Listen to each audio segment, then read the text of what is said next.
አመስግኑት እግዚአብሔርን። አብይ እግዚአብሔር ወአብይ በኃይሉ ወአልቦ ለጥበቢሁ። እግዚአብሔር ታላቅ ነው፣ በኃይሉም ታላቅ ነው፣ ለጥበቡም ስፍር ቁጥር የለውም። እግዚአብሔር በሁሉ ይሰራል። የእግዚአብሔር ታላቅነት የማይገለጥበት ዘመን ደቂቃና ሰከንድ የለም። ዛሬም በዚች ደቂቃ እግዚአብሔር ፈቅዶልን እዚህ የቆምነው በእግዚአብሔር የቸርነቱ የኃይሉ ታላቅነት የኃይሉ ብርታትና የቸርነቱ ምልአት ነው። እንኳን ለዚህ ቀን በሰላም አደረሳችሁ። እግዚአብሔርን አመስግኑ። እንግዲህ በዓሉን በተመለከተ ሰፋ ያለ ትምህርት ወንጌላዊ አባት ታላቁ ሲባርኩም ሲያስተምሩም ቃለ ምዕዳን ሲሰጡም የሚያምርባቸው በእውነት እኔ ቁጭ ብዬ ልሰማቸው የሚገቡ አባ ናትናኤል በመካከላችን አሉ። እሳቸው ያስተምራሉ። 1 2 3 ነጥቦችን እዚህ ከመጣው ለመናገር ያክል ነው። ዛሬ ለዚህ ቀን እግዚአብሔር አድርሶናል። የቤተ ክርስቲያናችን መጽሐፍ ላይ ባስልዮስ ዘቄሳርያ ለኛ በጎ ነገር ያደረገውን ይቅር ባይ አምላካችን ጌታችን የመድኃኒታችን ኢየሱስ ክርስቶስ አባት እግዚአብሔርን እናመሰግነዋለን ይላል። እስመ ሰወረነ ወረደአነ ወአቀበነ ወአብጽሐነ ወአጽናነ እስከ ዛቲ ሰዓት፣ እስከዚህ ሰዓት ጠብቆ ባርኮ ቀድሶ አጽንቶ በሃይማኖት አጽንቶ አድርሶናልና እናመሰግነዋለን ይላል። ክብርና ምስጋና ለአምላካችን ለእግዚአብሔር ይሁን። ከዚህ ቀጥሎ ደግሞ ለከርሞ እንዲያደርሰን ንስአሎ እንከ ከመ ይቀበነ በኩሉ ማእለ ሕይወትነ ወበኩሉ ሰላም ይላል። አዜ ኩሉ እግዚአብሔር አምላክ ነው። ሁሉን የሚይዝ አምላካችን እግዚአብሔር በሰላምና በይቅርታ በፍቅር ጠብቆ ደግሞ እስከዚህ ሰዓት ያደረሰን የቀረ ዘመናችንን በሃይማኖት ጸንተን እንድንኖር አቆየን ይላል። ክብርና ምስጋና ለአምላካችን ይሁን። በእኛ ፈቃድ፣ በእኛ ኃይል፣ በእኛ ብርታት እዚህ አልደረስንም። እግዚአብሔር ነው ይቅር ባይ። የጌታችን የአምላካችን የኢየሱስ ክርስቶስ አባት እግዚአብሔር አብ እዚህ ያደረሰን ከባህሪ አባቱ ከአብ ጋራ ከባህሪ ሕይወቱ ከመንፈስ ቅዱስ ጋራ ይቅር ባይ ጌታችን መድኃኒታችን ኢየሱስ ክርስቶስ እዚህ ያደረሰን ዘመኑን የሚቀድስ የሚባርክ ዘመኑን ለእግዚአብሔር የተለየ ሕዝቡ እንዲሆን የሚያደርግ የአዲስ ኪዳኑ ሕይወት ቀዳሽ በምድር ላይ የሚመላለስ መንፈስ ቅዱስ ከአብና ከወልድ ጋር በዚህ ቀን አደረሰን። ለሥላሴ ምስጋና ይግባ ብላችሁ እግዚአብሔርን አመስግኑ። የዛሬ ዓመት በዚህ ጊዜ እዚህ የነበሩ ዛሬ ብዙ የተሰናበቱ አሉ። እኛ ደግሞ ዓመቱን ጠብቀን ሌላ አዲስ ዓመት ፀሐይ ልንሞቅ አዲስ ሕይወት ልናይ አዲስ ብርሃን ሊገለጥ ጨለማው ሊገፈፍ እነሆ ክረምቱ አለፈ ልንል ዝናቡ ወደ ኋላ ተመለሰ በዝናቡ የተሰጠንን በረከት የምንመገብበት አዲስ ዓመት መጣልን ልንል እነሆ ጫፍ ላይ ደርሰናል። ማን ይመስገን? ምእመናን ሳታቋርጡ አመስግኑት። ስለዚህ ይቅር ባይ አምላካችን እግዚአብሔር ሳይገባን እኛን እዚያ ደርሶናል። ብዙ ወገኖቻችን የዘመንን ድልድይ መሻገሪያ ይቺን 13ኛዋን ጸጋ የእግዚአብሔር የቸርነት ስጦታ ሳያዩዋት ወደ አዲሱም ዓመት ሳይመጡ ተሻግረዋል። አንዳንዶቹ ገና ዘመነ ማቴዎስ ሲመጣ መግቢያው ላይ ተሰናብተዋል። አንዳንዶቹ በመካከል ብዙ ወገን ዘመዶቻችንን ሸኝተናል። ሌሎቹ በዚህ ሰሞን እየሄዱ ነው።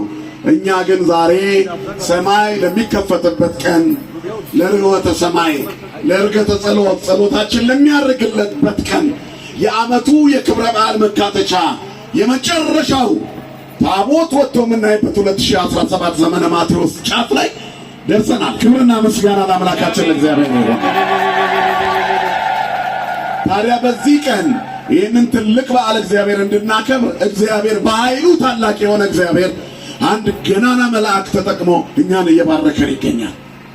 የምንኖርበት ዘመን ተቆጥሮ እግዚአብሔር ጨምሮልን የዘመን ድልድይ ጳጉሜ ላይ ቆመን ወቅቱ ከእግዚአብሔር ስጦታ አንጻር ተውሳክ ተጨማሪ ቢሆንም እንኳን ጳጉሜ በተጨማሪው ዓመት እንኳን እንዳንረሳው እግዚአብሔር ሩፋኤል ላከልን። ክብርና ምስጋና ለስሙ ይሁን። እግዚአብሔር ጠባቂያችን ነው። እግዚአብሔር ኃይላችን ነው። እግዚአብሔር ግርማችን ነው። እግዚአብሔር ጉልበታችን ነው። እግዚአብሔር መድኃኒታችን ነው። እግዚአብሔር ፈዋሻችን ነው። እግዚአብሔር ወዳጃችን ነው፣ አባት ነው እግዚአብሔር፣ መድኃኒት ነው እግዚአብሔር፣ ቅዱስ ነው እግዚአብሔር፣ ረዳት ነው እግዚአብሔር፣ ባልንጀራ ነው እግዚአብሔር፣ ቅርብ ነው እግዚአብሔር። እግዚአብሔር ምሉ በኩለሄ ነው። በአይነ ሥጋ አይታይም፣ በአይነ ልብ ግን ቅርብ ነው። የዋሆች ለሆኑ ቅሩብ ለየዋሃነ ልብ ይለዋልና ልባቸው ለተከፈተ ቸር ነው። ክብርና ምስጋና ለስሙ ይሁን። ስለዚህ ሩሩ አባት እግዚአብሔር እቺን የዘመን ድልድይ ጨምሮልናል። ጳጉሜ ማለት ተውሳክ ወሰከ ጨመረ ነው። ጳጉሜ ተጨማሪ ማለት ነው። እግዚአብሔር ተጨማሪ ዘመን ስለሰጠን ቤተ ክርስቲያን ይህንን ዘመን ስታከብር ሰው ተጨምሮልኛል ብሎ እንዳይባክንበት በሥጋ እንዳያሳልፈው ልዩ ልዩ የሆኑ ምናልባትም አንዳንድ 12 ወራት መካከል ካሉት ወሮች በሚበልጥ መልኩ ጳጉሜ 5 ቀን ሆኖ ግዙፍ ወር ሆኖ እግዚአብሔር የሚከብርበት በዓል ነው። በዚህ ቀን እንኳን አደረሳችሁ ነው ትልቁ መልእክታችን። ከዚህ ጋር አያይዘን እንግዲህ እግዚአብሔር ክብሩን የገለጠበትን መልአክ ታቦቱን ይዘን ወጥተናል። እስመ ለመላእክቲሁ ይእዝዞሙ በእንቲአከ ከመ ይቀቡከ በኩሉ ፍናዊከ። መላእክቱን ላንተ ያዛቸዋልና ይላል። እንቅፋት እንዳይመታ እንዳትሰናከል በመንገድ ሁሉ የሚጠብቁ መላእክትን ያዛል። እግዚአብሔር ታላቅ ነው ብለናል። በኃይሉ ታላቅ ነው። በአንድም በሌላም ይሰራል፣ በአንድም በሌላም ይፈርዳል፣ በአንድም በሌላም ይመግባል፣ በአንድም በሌላም ይናገራል፣ በአንድም በሌላም ያስተምራል። እግዚአብሔር አስተማሪ ነው። ኢዮብ 34 ቁጥር 25 ላይ እንደ እግዚአብሔር ያለ አስተማሪ የለም ይላል። ዛሬም እግዚአብሔር በሩፋኤል በኩል ያስተምረናል። የዚህ ዓለም መምህራን በብዕርና በሰሌዳ ያስተምራሉ፣ በጠመኔ ያስተምራሉ፣ በብላክቦርድ ያስተምራሉ፣ በጽሁፍ በተለያየ ነገር ያስተምራሉ። እግዚአብሔር ግን በቀንና ሌሊት በሕይወት ያስተምራል።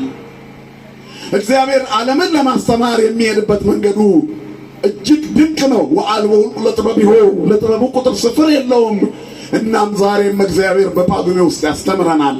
ቤተ ክርስቲያንም በዚህ ወቅት ይህንን የመሸጋገሪያ ጊዜ ሰማይ የሚከፈትበት የዓመቱ ጸሎት ሁሉ የሚያርግበት እነዚህን ሁሉ ጸሎቶች የሚያሳርግ የቅዱሳንን ጸሎት የሚያደርስ በመጽሐፈ ሄኖክ ላይ እንደተጻፈ ቅዱስ ሩፋኤልን ታቦቱን አውጥታ የምእመናኑ የቅዱሳኑ የካህናቱ የሊቃውንቱ የመነኮሳቱ የአባቶቻችን ጸሎት ከኛ ከልጆች ጋር እንዲያድርግ እንዲህ ደመቅ ባለ ሁኔታ ይከብራል። ደስ ይበላችሁ።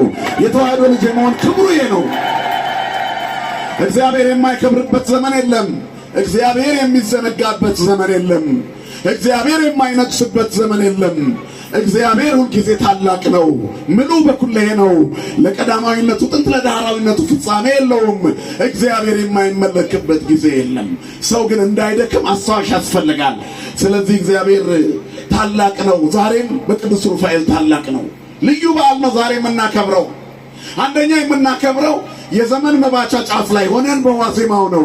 ሁለተኛ የዘመን መሻገሪያ ድልድይ ውስጥ በማዕከለ ዕለት ሆነን ነው። ከአምስቱ ቀናት ሩፋኤል ማዕከለ ዕለት ነው። ያልቋል። በቃ ቀኖች እየተጠቃለሉ ነው። ዘመኖች ወደ ከረጢታቸው እየገቡ ነው። 2017 ላይ መጣ ወደ ኮሮጆው እየገባ ነው። የማይመለስ ሰኑይ ላይ እንገኛለን። የመጨረሻው የ2017 ሰኞ ተመልሰን የማናየው የዘመነ ማቴዎስ የዚህ ዓመት የመጨረሻው ላይ አለን። እዚያ ላይ ቆመን ግን አሁንም እግዚአብሔር ታላቅ ነው እንላለን። ማን ይመስገን? እግዚአብሔር ልጅ። ለዚህ ነው እግዚአብሔር ይመስገን የምንለው። ስለዚህ ምእመናን ሕይወታቸው በሙሉ ለእግዚአብሔር የተሰራ እንዲሆን እያንዳንዷን ቀን እግዚአብሔርን ቅመሱት ይላል መጽሐፍ። ጣዕሙ ወታይምሩ ከብሔር እግዚአብሔር ቸር እንደሆነ ሩሩ እንደሆነ በዚህ ቀን እናስባለን። በጊዜያችን ውስጥ ዘመን የሰጠን ጳጉሜ ተውሳክ ተጨማሪ ነው ብለናል። ተጨማሪ ማለት ነው። እግዚአብሔር 30 ቀን ደፍረን 12ቱን ወራት ኖረን ክትት ተብሎ የሚመች ከቆጠርን በኋላ እንዲሁ አልተዋችሁም ብሎ ሰጠን ይሄን ስጦታ። አያችሁ፣ በዚህ ወር ክርስቲያን የሆነ አከራይ ከተከራይ ቀን ቆጥሮ አይቀበልም። የመብራት የውሃ ክፍል ተከራይተኛ አይልም። ሰራተኛም ቦነስ አይጠይቅም። አከራይም ተከራይ ላይ ጫና አያሳድርም። ተከራይም አይጠየቅም። ምክንያቱም ተጨማሪ ቀን ነው። ስጦታ ቀን ነው። ትርፍ ነው። ህዝቡ መንግስቶ ወጽድቆ ወጽድቅ ሁሉ ይፈጸቅለከሙ ነው። አስቀድማችሁ ከሁሉ በፊት መንግስቱ ጽድቁን ፈልጉ፣ ትርፍ ነው። ሌላው ጳጉሜ በእግዚአብሔር ስጦታ ትርፍ ናት። በእኛ ሕይወት ግን ልዩ ድልድይ ናት። ማን ይመስገን ብያቸዋለሁ። እግዚአብሔርን ለማመስገን 1000 ምክንያቶች አሉን። ላለማመስገን አንድ ምክንያት የለንም። አያችሁ፣ እንድናመሰግነው እግዚአብሔር ይህንን ቀን ሰጠን። ጳጉሜ መሻገሪያ ነው። ይሄ ብቻ እንዳይመስላችሁ የምጽአት መታሰቢያ ናት ጳጉሜ። ቀን ተረፈ ብላችሁ እግዚአብሔርን አትዘንጉት ስትል ቤተክርስቲያን እግዚአብሔር ይመጣል ከመንተ መብረቅ። የመጨረሻው የትናንትናው መዝሙር የሰንበት ይሄ ነው። እግዚአብሔር መብረቅ ከምስራቅ ተነስቶ ምዕራብ ድንገት እንደሚሆን እግዚአብሔር ድንገት ይመጣል። እግዚአብሔር ይመጣል፣ አምላካችን ዝም አይልም ይመጣል ይላል መዝሙር 49 አምላካ ማለት እግዚአብሔር ነበበ ወፀወአ ለምድር እምስራቀ ፀሐይ እስከ ናረ ወምጽዮን ስነ ስብሐቲሁ እግዚአብሔር ሰጋደ ይመጽእ ይላል። የአማልክት አምላክ እግዚአብሔር ተናገረ። ከፀሐይ መውጫ እስከ መግቢያ እግዚአብሔር ይናገራል። ቅድም እንዳልኳችሁ በሕይወት እግዚአብሔር ይናገራል። እግዚአብሔር እኮ ያናግረናል። በመከልከል ያናግረናል፣ በማሳመን በደዌ ያናግረናል፣ ሰጥቶም ያናግረናል፣ ከልክሎም ያናግረናል። እግዚአብሔር መናገር ይችላል። ሰው አይሰማም እንጂ እግዚአብሔር በአንድም በሌላም ይሰራል። እግዚአብሔር ታላቅ ነው። ክብርና ምስጋና ለስሙ ይሁን። ስለዚህ ልዑሉ እግዚአብሔር ደጉ አምላክ ዛሬ ይመጣል አለች ቤተክርስቲያን። ዝም አይልም ይመጣል። እግዚአብሔር አምላካችን ዝም አይልም ይመጣል። ከፀሐይ መውጫ እስከ ፀሐይ መግቢያ እግዚአብሔር አሰማ እመጣለሁ አለ። በቅዱሳን መላእክቱ ታጅቦ ይመጣል። ስለዚህ ሰው ሆይ ቀን ተጨመረልኝ ብለህ ወደ ኃጢአት አትግባ። ከተነበቡት ወንጌሎች ከምጽአት ጋር ተያይዞ 9ኙ አልዳኑም ምን የሚል ታሪክ እኮ አለ። 10ሩ ለምጻሞች መንገድ ላይ ጠብቀውት አድነን ብለውት ሂዱ ራሳችሁን ለካህን አሳዩ ብሏቸው እየሄዱ እሺ ስላሉ በመንገድ ላይ ፈውሷቸው አንዱ ብቻ ተመልሶ አመሰገነው። ሌሎቹ የት ገቡ? በጳጉሜ በዚህ አካባቢ ያሉ ምዕመናን ሌሎቹ የት ገቡ? ቀን የተጨመረላቸው ሌሎቹ የት ገቡ? ደዌያቸው የተነቀለላቸው ሌሎቹ የት ገቡ? እንባዋ የታበሰላት ሴት የት ሄደች? እውርነቱ የበራለት ምስኪን ሰው የልቦናው ዓይን የተገለጠለት እግዚአብሔር ባዶነቱን የሞላለት ሰው አሁን በምስጋና የቆመ ሁሉም ነው አይደለም። የዳነ ሁሉ አያመሰግንም፣ የታደለ ነው የሚያመሰግነው። የእግዚአብሔርን በረከት ቀምሶ ያወቀ ነው የሚያመሰግነው። ሌሎቹስ ይላል እግዚአብሔር አሁን እኛ መቅደሱን ሞልተናል እናመሰግነው። ሌሎቹስ ዓለም የማረከቻቸው ከማኅፀን የተዘረፉ ሰይጣን የተዋረሳቸው በርካታ ናቸው።